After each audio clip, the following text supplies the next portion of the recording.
Michael Kroger, the health ministers today said that 142,000 doses of the Pfizer vaccine had arrived and would start being distributed from next month. Here he is.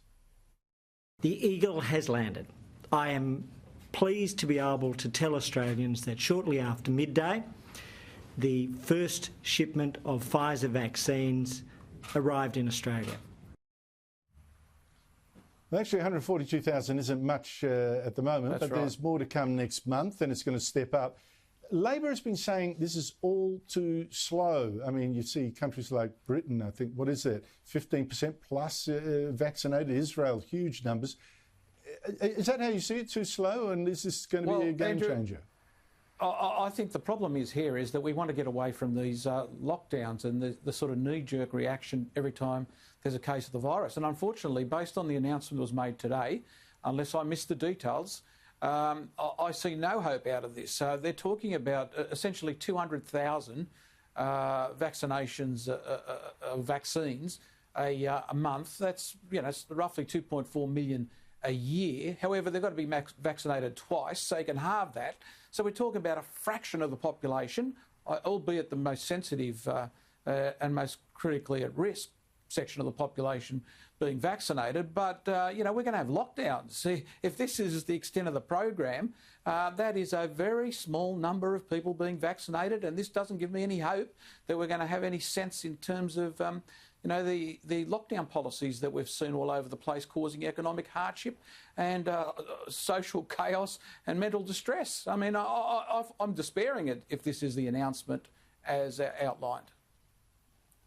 Michael Kroger?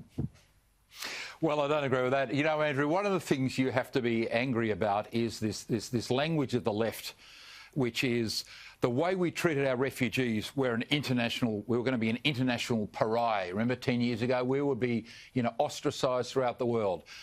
We're too slow on global warming. We're going to be ostracised throughout the world. We'll be an international pariah.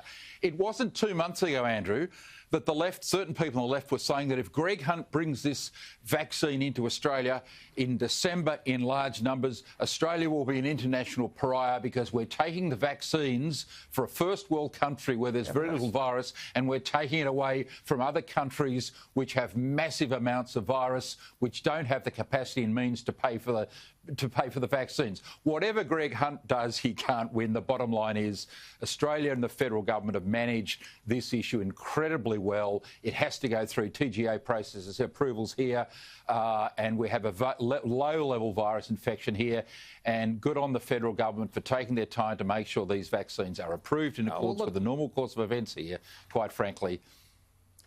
But this is not going to be a circuit breaker. Michael, other countries need it more than we do, my friend. Otherwise, as your friends on the left will say, we'll be a pariah. Well, they're not my friends, pariah, but mate. This is not a circuit breaker. The facts are the facts. If the facts as announced today are correct, and we're going to get 50,000 a week, and you've got to have double vaccines, we're going to get lucky to get 5% of the population vaccinated in 12 months. And if that's the case, we will see lockdowns. I don't want lockdowns. You don't want lockdowns. But I don't think this is going to be the circuit breaker. That's my concern.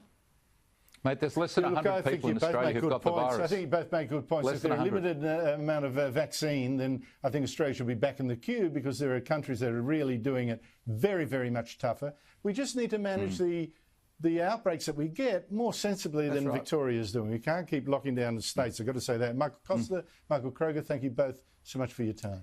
Thanks, Andrew. Thanks, Andrew.